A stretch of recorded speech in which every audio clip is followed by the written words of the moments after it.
పార్వతీపురం మన్యం జిల్లా సాలూరులో గిరిజన సంఘాల ఆధ్వర్యంలో జరిగిన ఆదివాసీ దినోత్సవంలో మంత్రి సంధ్యారాణి పాల్గొన్నారు. గిరిజనులు ఆర్థికంగా, సామాజికంగా అభ్యున్నతి సాధించాలి అన్నారు. స్వయం ఉపాధి పథకాల ఏర్పాటుకు ట్రైకా రుణాలు మంజూరు చేస్తాయన్నారు. విద్య, వైద్యం, తాగునీరు, సాగునీరు, రహదారుల కల్పనను ప్రాధాన్యత ఇస్తామని మంత్రి హామీ ఇచ్చారు.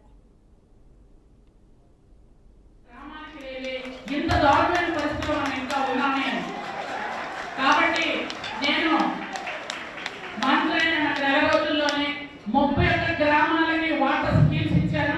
31 గ్రామాలకి అది త్వరలోనే మొదలు పెడుతున్నాం.